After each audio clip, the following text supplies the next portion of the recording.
Doctor صاحب بھی ہمارے ساتھ موجود ہیں اور ڈاکٹر صاحب معاشرے کا علمیہ دیکھ رہے ہوتے ہیں. تو کیا آج کے معاشرے کے حساب سے میں اگر بات کروں, نافرمان بیوی اگر کسی کو مل جائے تو یہ بھی اللہ تعالیٰ کی ایک عذاب میں سے ایک عذاب ہے؟ پہلی چیز تو یہ کہ جب کوئی بھی رشتہ ہوتا ہے, شادی کر رہے ہوتے ہیں, تو دو باتیں ہیں. یا تو اپنے پہلے سے اعزا رشتہ دار یا احباب ہیں ان میں رشتہ ہوا ہے, یا یہ ہے کہ غیروں میں ہوا ہے. تو یہاں سے یہ بات شروع ہوتی ہے. اگر پہلے سے عزیزداری ہے کوئی تو اس میں تو پہلے ایک دوسرے کو سب جانتے ہوتے ہیں, تو پتہ ہوتا ہے کہ فلاں کا مزاج ایسا ہے, فلاں خاتون ایسی ہے, تو وہ اس سے شادی نہیں کرتے. سب سے اچھی بات تو یہ ہو جاتی ہے. بالکل.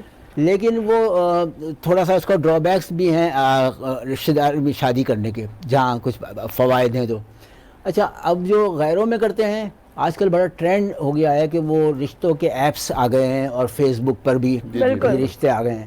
تو اس میں جو لوگ اپنے بارے میں بیان کر دیتے ہیں کہ میں یہ ہوں, میں نے اتنا پڑھ رکھا ہے, میرا اتنی کمائی ہے, اتنی انکم ہے, اتنی آمدنی ہے, جو بھی سب چیزیں وہ ایکسٹرا آرڈنری طور پر, اور میرا ایسا مکان ہے, ایسا وہ بیان کرتے ہیں رشتے کی خاطر. سب جھوٹ ہوتا ہے وہ. اور وہ سب نہ صحیح, یعنی 90% یا مور دین 90% تو جھوٹ ہی ہوتا ہے.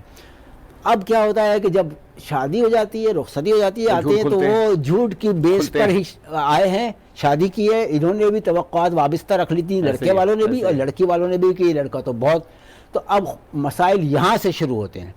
اچھا, اب دو باتیں ہیں. یا تو مزاج ہی ایسا ہے کسی کا, خاتون کا, جو آپ نے بتایا کہ وہ شوہر کے ساتھ اچھا سلوک نہیں کرتی ہے, تو وہ اکثر مردوں کا یہی سننا ہے کہ ہماری بیویاں ہمارے ساتھ اچھا سلوک نہیں کرتی.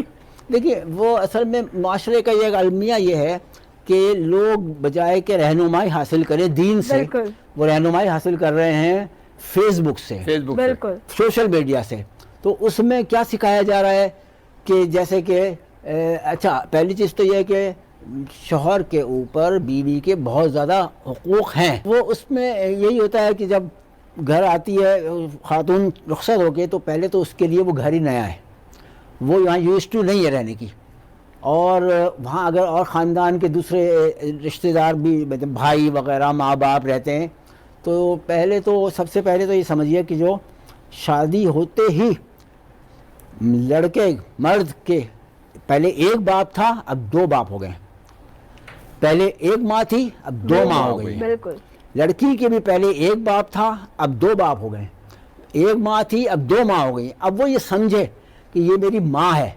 اب وہ ماں سمجھنے سے زیادہ ساس سمجھ رہی ہوتی ہے. اب لفظ ساس کو برا نہیں ہے, لیکن جس مفہوم میں ہمارے معاشرے میں, خاص طور پہ ہمارے بر صغیر کے اس خطے میں ساس اور بہو کا ایک ٹریڈیشنل تصادم بنا دیا گیا ہے, جو ہے نہیں, اصل میں ہوتا نہیں ہے, جہاں اگر ایمان پر لوگ قائم رہیں. اچھا, اب وہ ساس ہے تو وہ اس کی ہر بات غلط لگ رہی ہے, بہو کی ہر بات ساس کو غلط لگ رہی ہے. اس چیز سے نکل جائیں, وہ اپنا بچہ سمجھیں, اپنی بیٹی سمجھیں. بیٹی کا فون آئے گا, فوراً ارے کیا کہہ دیا تمہاری ساس نے, اور تمہارے گھر والوں نے, وہ اس کو ماں سکھائے گی, اور بہو کو اس کے اگینسٹ بات کر رہی ہوگی. دیکھیں, دو ڈبل سٹینڈرڈ ہو گیا ہے. یہ گھر میں موجود ہے بیٹی, یہ جو بہو ہے, تو اس کو نمبر 1 ہے دیکھنا.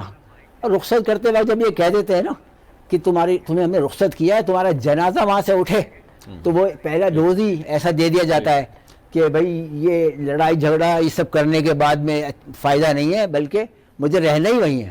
تو پھر وہ چیزیں پیدا نہیں ہوتی ہیں تصادم والی. اب یہ تو دو طرفہ چیز ہے.